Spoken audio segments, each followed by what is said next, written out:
Je m'appelle Mademoiselle Ugère Reine Amélie. J'habite à Pointe-à-Pitre. Et voilà, je vous explique ce qui m'est arrivé quand j'étais petite. Bonjour, c'est Emeric de The Link FWI. Aujourd'hui, nous allons vous proposer une thématique bien particulière, loin de ce qu'on a l'habitude de vous proposer. Le sujet en question, c'est l'inceste, sujet d'actualité mais ô combien tabou pour notre société antillaise. Bonjour Reine, bienvenue sur The Link FWI. Vous êtes passé récemment sur la télé locale pour témoigner d'un fait qui vous est arrivé lorsque vous étiez plus jeune. Justement, quel est ce fait?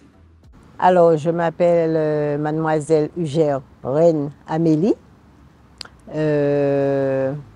J'habite à Pointe-à-Pitre. Et voilà, je vous explique ce qui m'est arrivé quand j'étais petite. Ma mère m'a placée chez ma grande sœur et son mari pour suivre ma scolarité. Et à l'âge de 7 ans, depuis à l'âge de 7 ans, bon, et je suis allée à l'école, tout s'est bien passé. Et vers l'âge de 12 ans, mon beau-frère, le mari de ma grande sœur, ma plus grande sœur, venait après moi, me toucher les seins, enfin jouer dans mon sexe avec ses doigts. Donc, chaque fois je lui disais non de me laisser, je le repoussais, mais il n'écoutait pas, il continuait quand même. Et puis un beau jour, je lui ai dit que je vais le dire à ma sœur. Mais comme chez eux, c'est moi qui mets le couvert, enfin qui mettais le couvert, parce que j'habitais là. Et ma sœur, elle était institutrice, elle n'était jamais là. Enfin bon, elle sortait tard. Et des fois, elle restait en réunion, tout ça. Et moi, je mettais le couvert, je faisais repas, je faisais tout dans la maison. Et quand je lui ai dit que je vais le dire à ma grande sœur, eh bien, il a pris le couteau qui était sur la table. Il m'a dit qu'il va me tuer si je parle. Et là, je peux vous dire que j'ai senti que mes deux bras ont fait ça. Et j'avais 12 ans. J'avais 12 ans, j'étais petite, je ne connaissais rien. Et j'avais mal. Donc, quand il m'a dit qu'il allait me tuer, j'avais peur, très, très peur. Donc, mes deux bras se sont baissés comme ça. Et c'est resté. Et il a continué. Et jusqu'à ce que je suis tombée enceinte à 16 ans. Et j'ai accouché, je n'avais pas encore mes 17 ans, de lui, de mon beau-frère. Donc, voilà ce qui m'est arrivé. Bon, mais ma sœur savait tout. Ma sœur était complice. Et je peux vous dire, jusqu'à aujourd'hui, ma sœur ne m'a pas adressé la parole, même pas à. Rien du tout. Elle sait que c'est le fils de son mari, elle sait tout. Mais elle ne me parle pas de ça. Je lui ai demandé à plusieurs reprises, parce que j'avais besoin d'elle pour m'entendre, pour m'écouter. Elle ne m'a jamais écouté. La seule chose qu'elle m'a dit un jour, Dieu va arranger ça. Dieu va arranger ça. Et c'est tout. Elle ne se mêle pas, elle ne parle pas, elle ne fait rien. J'ai demandé une réunion de famille chez ma mère avec tous mes frères et sœurs.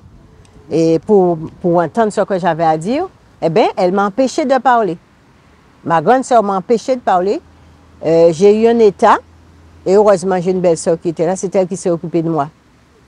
Et elle a tout fait pour que je ne parle pas. Elle priait, elle faisait plein de choses exprès que je ne parle pas. Et finalement, je n'ai pas pu parler. J'ai été malade après. Et je lui ai redemandé à plusieurs reprises, même par mon neveu. Un jour, j'ai vu mon neveu. Je lui ai dit que je suis très mal, ça ne va pas. Et j'ai besoin de parler, je veux de ma grande sœur. Et il m'a dit, Tati, qu'est-ce que je peux faire pour toi? Parce qu'il sait, il connaît le problème, il connaît l'histoire. Il m'a dit, eh bien, si tu veux, je vais voir Tati, je vais lui en parler, je vais lui dire de venir te voir pour parler. Eh bien, il l'a fait. Il m'a dit qu'il a été voir ma grande sœur. Il a parlé à ma grande sœur pour dire de venir me rejoindre pour qu'on puisse parler. Eh bien, ma sœur ne s'est jamais occupée. J'ai fait l'émission qui est passée là, rien. Ma soeur, c'est zéro de chez zéro. Les psychologues, les psychiatres que j'ai pu voir m'ont dit qu'elle est fautive. Elle est fautive, elle est en faute. Elle est même coupable puisqu'elle ne s'est jamais occupée. Elle savait tout, hein. Elle voyait mon beau-frère partir avec moi aller dans les bois. Et les enfants, et comme elle a eu 8 enfants avec mon beau-frère, donc les enfants disaient qu'ils voulaient aller aussi avec nous. Eh bien, mon beau-frère disait non, non, non, vous restez. Et ma soeur ne disait rien, elle voyait. Mon beau-frère partait seul avec moi pour aller me coucher dans les bois, coucher avec moi dans les bois, faire tout ce qu'il avait à faire et retourner. Ma soeur était là comme si de rien n'était. Mais je peux te dire, jusqu'à aujourd'hui, il y a 52 ans de passé de tout ça. Mon fils a 47 ans. Et jusqu'à aujourd'hui, elle ne s'en mêle pas, voilà.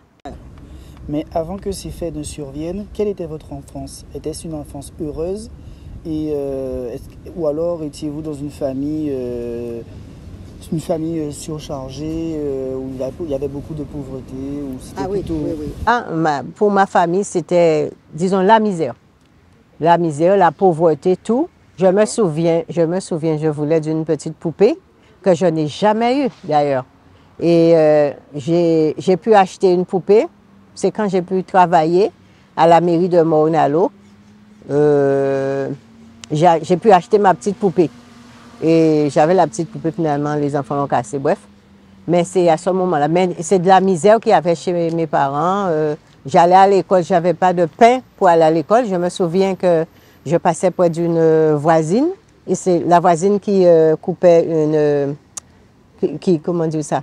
Qui cuisait des fouilles à pain, et qui me donnait une tranche de fouilles à pain et qui mettait un petit peu d'huile au milieu. Et c'était sur les 3 roches de feu là, le feu, voilà, feu de bois, et qui me donnait ça pour manger. C'est avec ça que j'allais à l'école, à midi. C'est à midi quand je rentrais qu'elle me donnait ça. Hein? Donc, c'est ça. Mon vécu, je peux dire que tout ce que j'ai envie de, jusqu'à aujourd'hui, je n'ai jamais eu. Par la pauvreté. Parce que je n'ai pas pu travailler, je n'ai eu l'aide de quiconque. Et voilà. Vous nous avez, dès la première question, vous avez abordé le sujet, vous avez parlé de la personne qui a commis ces actes. Mais la question va peut-être paraître un peu intime ou trop peut-être aller dans l'intime. Mais vous souvenez-vous de la toute première fois qu'il a abusé de vous? Comment s'en est-il pris et qu'est-ce qu'il vous a dit et voilà. La première fois, non. Je ne me souviens pas de la première fois, mais je me souviens qu'il venait après moi, parce que je vous ai dit, il y a 50 ans, hein, je ne me souviens pas de la première fois. Mais il venait chaque fois derrière moi. Et c'est ça, hein, je ne trouve pas la première fois. Mais il venait tout le temps, et je n'ai pas en tête vraiment le paragraphe, voilà. Mais à chaque fois, vous étiez seul avec lui? Oui, seul. Il mettait ses enfants dehors, parce qu'il y avait les enfants. Il mettait les enfants dehors sur le balcon et il m'enfermait dans la chambre des enfants. Mais les enfants voyaient tout ça. Hein. Ces enfants voyaient qu'il rentrait dans la chambre avec moi, il faisait ses affaires et il retournait après. Ouais.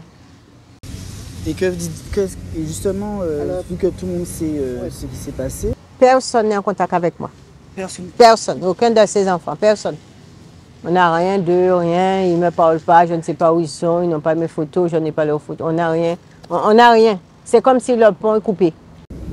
Et pour revenir à ces violences, combien de temps ont-elles duré? De l'âge de 12 ans jusqu'à mes 16 ans, jusqu'à quand je suis tombée enceinte. Et je ne savais pas que j'étais enceinte puisque j'étais jeune, je ne connaissais rien.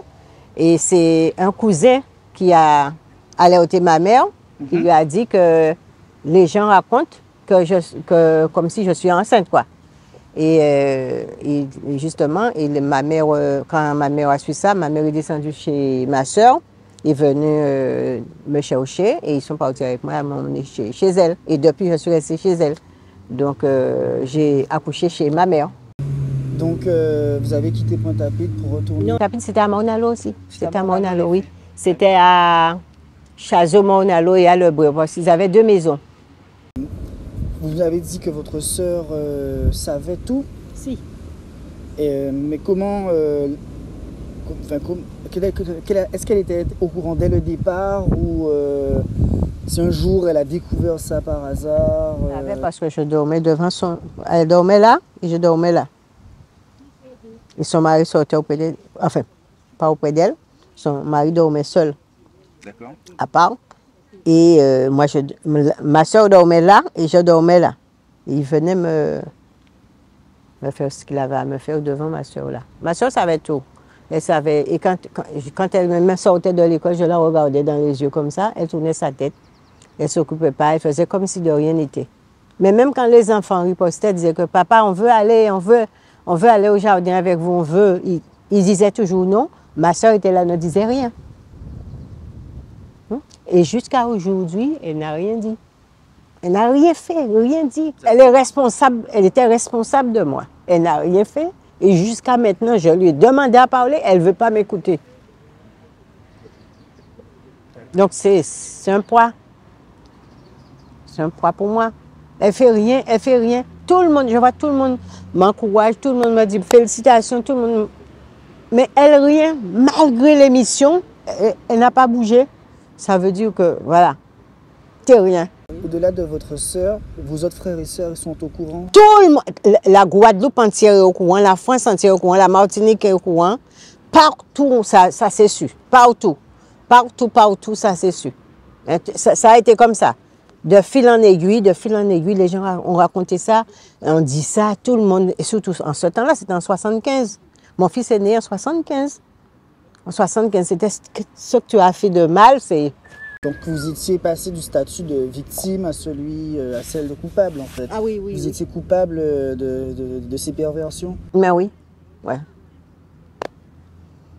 Ah, mais je peux te dire que jusqu'à maintenant, je pleure. C'est pour te dire que comment ça a détruit ma vie. Et enfin, j'ai fait l'émission que j'ai fait là. C'était plus, je l'ai fait pour moi, mais je l'ai fait pour tous les gens. Les femmes, les hommes, les enfants, les jeunes filles, surtout les petites filles. Je pense, je fais cette émission-là, c'est pour eux, pour elles. Parce que j'ai trop souffert. Vous me voyez là? Mais je me demande comment je suis sur Terre toujours. Comment? Qu'est-ce qui fait que je suis toujours là? Parce que ça a été trop dur pour moi. Trop difficile pour moi. J'ai trop souffert. Trop souffert. Hein? Alors, je ne voudrais pas que les enfants, soient comme moi. Justement, pour revenir au moment où vous êtes tombée enceinte, comment l'avez-vous su? Et était-ce difficile pour vous d'accepter l'idée d'être enceinte du bourreau, de la personne qui vous faisait du mal? Et par quel processus êtes-vous passé pour accepter cet enfant? Alors, je ne savais pas que j'étais enceinte. Et mon ventre poussait. Enfin, à vrai dire, je ne savais pas une personne enceinte. Comment ça se passait? Vous étiez jeune? J'étais trop jeune. Je ne m'occupais pas de ça. Je m'occupais de mon école. J'étais plus sur l'école. C'était ça le catéchisme et école, mais c'était rien d'autre. Et bon, j'ai accouché. J'ai accouché, c'est tout. Et j'ai eu du mal. Et, mais après, j'ai l'enfant. Alors, je ne dois pas dire, hein. Oui, vous pouvez. Parce que j'ai accouché, j'ai eu très très mal, puisque j'étais trop jeune, j'ai accouché quand même. On m'a accouché au forceps. Et je suis rentrée chez ma mère après. Je ne veux pas dire ça pour mon fils. Ça fera trop mal. Ce que je vais dire, il fera trop mal. Je ne veux pas le dire. D'accord. Bon. Et lui, entre-temps, le bourreau, quand il a su que vous étiez enceinte, quelle fut sa réaction?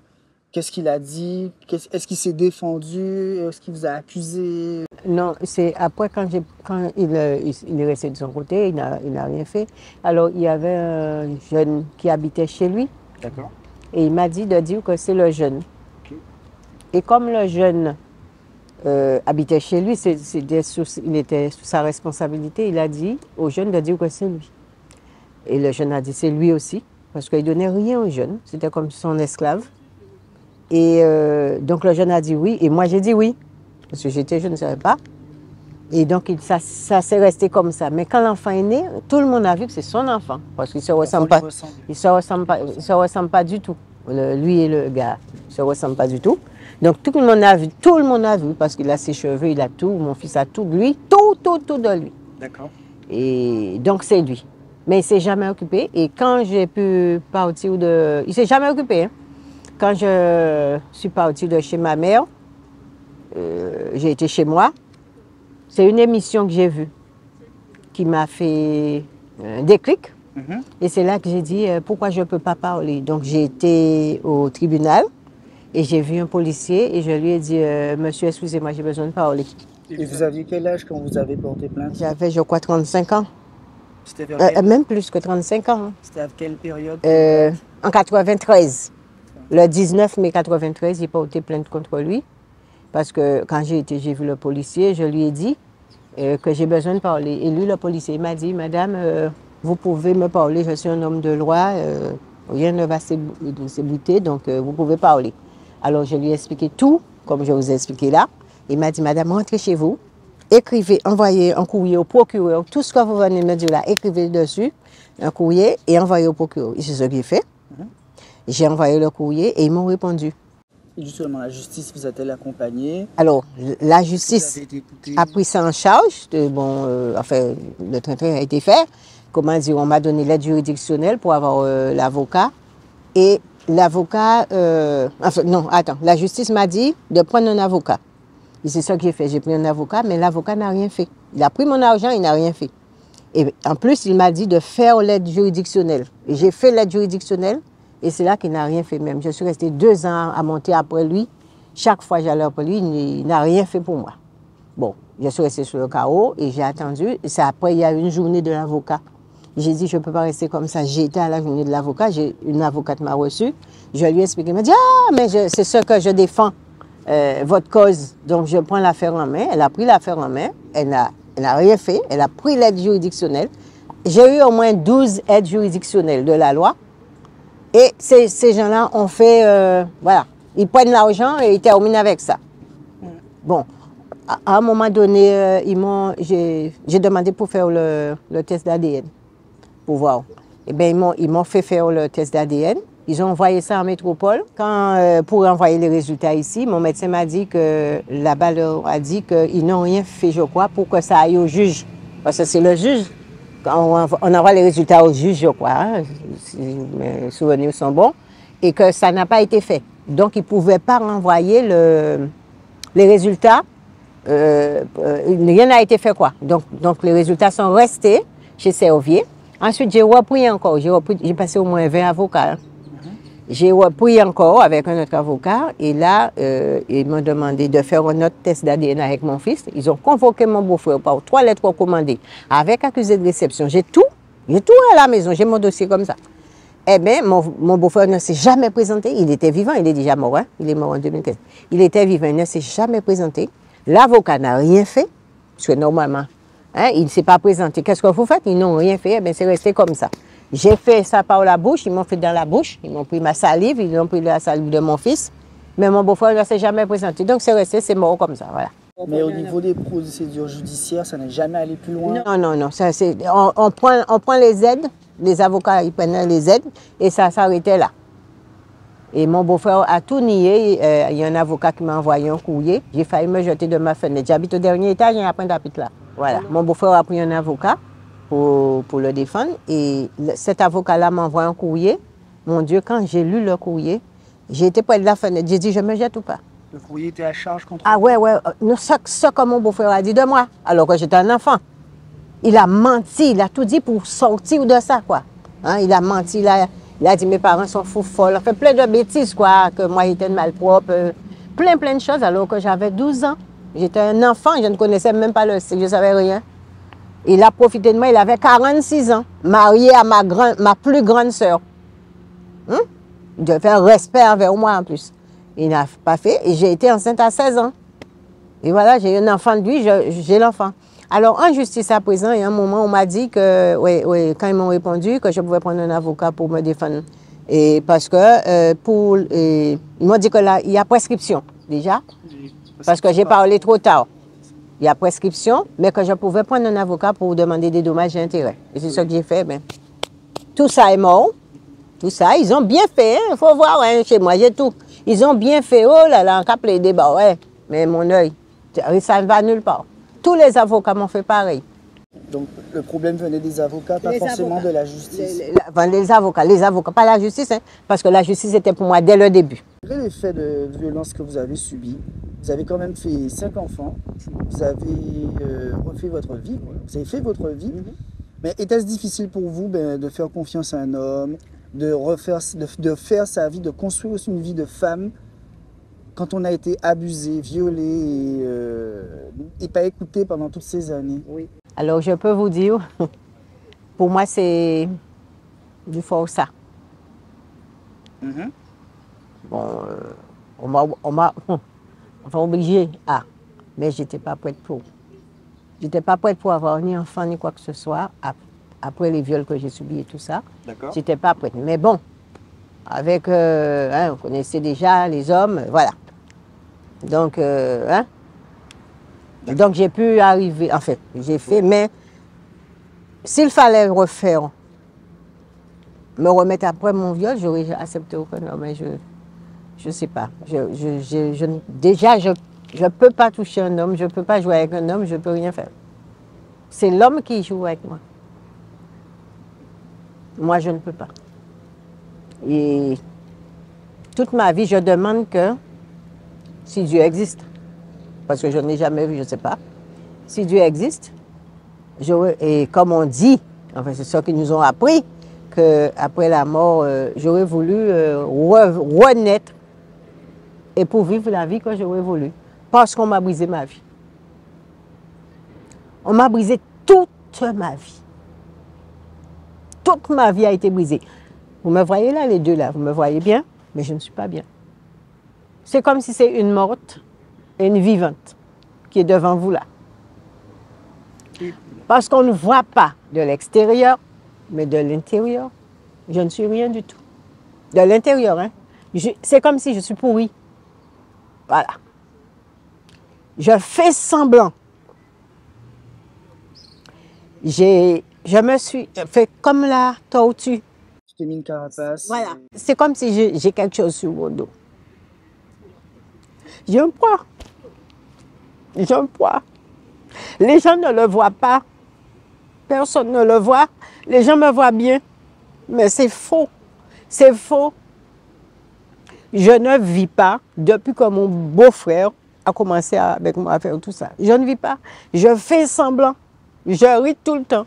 Ma psychologue m'a dit un jour, Madame Gère, vous riez, mais c'est pleurer que vous pleurez. Vous faites, c'est faux ce que vous faites. Vous riez tout le temps. Et c'est vrai, vous m'avez vu, je ris beaucoup. Je fais des blagues, voilà. Je fais tout pour vous. C'est comme si une couverture que j'ai mis. Mais c'est parce que je souffre trop. Et c'est pourquoi je veux, les émissions que je vais faire, je veux les faire pour tous les enfants qui souffrent, pour toutes les femmes, pour tout le monde, les hommes aussi, les enfants, les jeunes garçons, tous. Tout ce qui passe parce que ces gens-là nous détruisent à vie. Mais à vie. À vie. Ils nous détruisent, ils ne se rendent pas compte de ce qu'ils font. Je vis parce qu'il faut vivre, mais je ne peux pas. Et personne ne le voit. Je m'habille là, je viens, personne ne le voit. Si je ne te dis pas ça, je te passe, tu ne sais pas. Je te dépasse, tu ne sais pas. J'ai vu sur un journal, je crois. Ah non, sur mon téléphone, je pensais. Et il y a une dame qui passait et un enfant avait laissé, je crois, son jouet tomber. Et la dame, il y a une dame qui passait, elle s'est retournée, l'enfant a fait ça. Ça veut dire comme si l'enfant était en danger. L'enfant était avec un monsieur. Et c'est comme si l'enfant était en danger, l'enfant a fait ça à la dame, pour que la dame puisse voir. Il a fait tomber ça exprès, pour que la dame voit qu'elle est en danger. J'ai trouvé ça très, très, très, très bien. Et j'aurais voulu peut-être même faire des choses comme ça, pour trouver des choses pour alerter les enfants, pour faire savoir s'ils sont en danger, comment faire, que faire. Il y a une dame qui m'a dit, en métropole, ils font des boîtes aux lettres. Et ils mettent ça dans toutes les écoles, partout, dans les sports, partout, les enfants, enfin les jeunes, tout le monde va. Pour les gens qui ne peuvent pas parler comme moi, peuvent écrire et mettre dans la boîte aux lettres. Comme ça, on peut poursuivre les gens qui les détruisent à vie. Moi, je suis détruite à vie. Même si on me donne tout ce qu'il y a sur terre, rien ne sortira ce qui m'est arrivé. Et c'est pourquoi je suis dessus. J'ai dit, je veux être là et je veux qu'on me voie. Je veux que, voilà. Vous avez décidé de sortir du silence pour inciter d'autres personnes. Je sors. C'est un poids que j'ai. Je veux lâcher ce poids-là et faire savoir à tout le monde comment j'ai été détruite et à vie. Je le dis à vie parce que même si on me donne tout là maintenant, je ne pourrai jamais me reprendre. La petite fille que je voulais, je n'ai pas eu le temps de jouer à la poupée, je n'ai pas eu le temps de faire quoi que ce soit. On m'a pris ma vie, on m'a volé ma vie, on m'a détruite, Enfin, ce n'est pas mon beau-frère, c'est pas mon beau-frère, le mari de ma plus grande sœur. Ah, cet homme-là. Et à ce jour, vous êtes encore suivi psychologiquement. Et depuis combien de temps vous suivez le psychologue? Je suis suivie, allez, ça fait peut-être même 93 ans quand j'ai porté plainte. Parce que j'ai dit ça à mon médecin depuis, je suis suivie. Hein. Psychologue et psychiatre tout le temps. Je prends des médicaments. D'ailleurs, dernièrement, c'est pourquoi j'ai parlé, dernièrement, j'allais très mal. Je suis restée 8 nuits sans dormir. Mes yeux ne se fermaient plus. Je suis sur le lit à 10 h du soir, mes yeux ne se ferment pas. Jusqu'à 4 h du matin, je suis là. Dès que je me couche, je sens que je ne peux pas rester sur le lit. Ça fait comme ça. Enfin, moi, quand je suis assise, je me sens mieux. Mais dès que je me couche, alors j'ai été 2 fois à la clinique de Bumao. 2 fois, en pleine nuit, c'est Reine-Marie qui m'a emmenée. En pleine nuit, à 2 h 30 du matin, et pour me soigner. Et quand je suis arrivée, le médecin m'a dit, madame, oh là là, vous avez un stress assez poussé, très, très, très fort. Et il m'a donné des médicaments, il m'a dit de revoir mon médecin, de continuer. Mais après, j'ai pris les médicaments, je ne me sentais toujours pas bien. J'ai été les revoir à la clinique encore, parce que je ne dormais toujours pas. Ils m'ont donné le médicament beaucoup plus fort. Et dernièrement, j'ai été voir mon médecin traitant, qui m'a fait faire une analyse de sang et qui m'a dit, madame Egea, votre cœur bat vraiment trop vite. Je vous envoie trouver un cardiologue, allez pour voir ce qui se passe. J'ai été, quand j'ai vu mon cardiologue, eh bien, il m'a dit, madame, votre cœur bat comme quelqu'un qui fait du footing. Donc, trop fort. Alors, il m'a donné des médicaments. Après, il m'a dit, ne ratez pas un comprimé. Matin, midi, soir, pendant 4 mois, de prendre ça. Sinon, mon corps peut s'arrêter à n'importe quel moment. Il m'a dit, madame, c'est votre cas, ce qui vous est arrivé là, hein, les violences sexuelles que vous avez subies, l'enfant et tout, le train-train, tout ça, c'est ça qui a agi sur vous. C'est ça. C'est rien d'autre, c'est ça. Votre problème là, c'est ça. L'inceste que vous avez subi, c'est ça. Et voilà, donc voilà, je suis suivie, je prends des médicaments et je suis suivie tout le temps. Ça m'énerve même des fois d'aller chez les psychologues. Ça m'énerve. Des fois, je ne veux pas aller, mais je me dis, bon, c'est pour mon bien, je vais. Et quand je vais là, je peux vous dire, maintenant, là, je ne pleure pas. Je pleure très peu, là. Mais je laissais des cuvettes d'eau. Quand j'allais avant, je laissais des cuvettes d'eau. Mais tellement j'ai été, il y a au moins plus de 20 ans que je vais, ça commence à peser petit à petit. Mais je vous dis ça là, quand je sors au-delà des fois, je suis sur la route comme ça, je marche, je vois quelqu'un qui arrive que je connais, je pleure. Hein. J'essuie mes yeux vite et je fais, pour que la personne ne voit pas que je pleure. Ah ouais, je cache. Si, je cache tout le temps. Je cache, je marche, je pleure. Et dès que je vois quelqu'un que je connais, je fais... Ou alors, quand la personne arrive, je dis, tiens, une poussière rentrée dans mes yeux là. Mais la personne ne sait pas que c'est ça. Je n'ai jamais accepté ça. C'est très difficile à accepter. Je n'accepterai jamais. Jamais je n'accepterai. C'est pourquoi je milite là pour les enfants, pour tous les enfants qui seront comme moi, qui ont vécu comme moi, les femmes, enfin tout le monde. C'est comme si je lançais un SOS, je crie, je ne sais que faire. D'accord. C'est un poids lourd, c'est trop pesant. Donc je suis contente d'avoir parler, pour sauver les autres, sauver tout le monde, tout ce qu'ils peuvent. Parler, tout le monde, libérer la parole, parler, tout le monde doit parler. Essayez de parler comme moi. J'ai parlé tard, mais je l'ai fait quand même. Hein, parce que c'est trop dur, trop dur. Et il y a beaucoup de cas. Il y a beaucoup, hein, mais les gens ne peuvent pas. Mais moi, j'ai décidé de le faire à leur place. J'ai décidé et je vais aller sur tous les médias partout, tous qui veulent m'accepter. J'irai parce que j'ai besoin de parler. Vous n'êtes pas la première personne à subir ce genre d'acte en Guadeloupe. Mais selon vous, est-ce plus difficile de parler quand on est sur une île, comme la Guadeloupe, la Martinique ou dans les Outre-mer en général que dans l'Hexagone? Parce qu'on voit qu'en France, ben, la parole se libère un peu plus. Ah non, en France, si j'étais en France, je ne saurais pas comme je suis là. Je vous le dis. Hein. Et j'écris ça tout le temps. Je vois sur les réseaux, on m'envoie des choses. Il y a une association de la Martinique, Madame Fabienne Sainte-Rose. Ouais, eh ben, elle m'a envoyé un mot. Elle m'a dit d'essayer de faire une association. Elle va m'envoyer des gens pour les contacter. Il y a une dame qui m'a invité au restaurant qui m'a dit « Madame, vous avez parlé, ça m'a touchée. Moi, j'ai été violée par mon oncle, par mes deux oncles, puisque un a violé et l'autre a dit bah, « il t'a aussi ». Donc, elle a été violée, voilà. Et en plus, sa nièce lui dit que son oncle aussi l'a violée. Et voilà. Donc, moi, je suis pas autant pour tout. Tout ce que vous entendez, que vous pouvez. Moi, Adam, je veux. Non, c'est sérieux, je veux. Je ne sais pas, hein. Un jour, je ne sais pas si c'est un rêve que j'avais fait, mais je me voyais comme si on mettait un tapis rouge pour moi et je montais dessus, j'allais prendre le gros avion.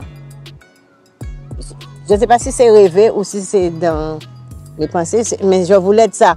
C'est-à-dire que c'est ça qui peut-être qui est en train de se faire là. Comme moi, j'ai ouvert la porte, peut-être qu'un jour, j'irai en France, voilà, je pourrais faire l'émission, parler en France aussi, parce que je voudrais bien. Il y a plein de choses à faire, hein. Il y a plein de choses à faire. Ça donne des idées, ça donne des... On peut s'en sortir par plein de moyens, quoi. Avec une seule chose, on peut faire plein de choses. Et quel serait votre message pour toutes ces victimes, enfants comme adultes qui ont subi ces victimes et qui n'osent pas parler? Quel serait votre message à ces personnes? Je leur conseille de parler, si elles peuvent, hein, parce qu'il y a des gens qui sont... Mais dès qu'ils peuvent parler, c'est parler, libérer la parole, parler, puisqu'il y a trop de souffrance en dessous. Trop de souffrance. Moi, je vous dis ça là, mon cœur est meurtri. Hein, et on ne le voit pas. On ne le voit pas. Donc ces gens-là, tout le monde essaye de parler, les enfants, les hommes, les femmes, tout le monde. Les petits garçons, tous, parce qu'il y a des petits garçons qui sont violés. Oui, il y a beaucoup de garçons qui subissent et on n'en parle pas trop. Tous les garçons qui subissent, tout le monde, allez-y. Allez-y, parlez, libérez la parole. Lâchez-vous. Merci beaucoup. En tout cas, merci aussi à vous et bonne continuation.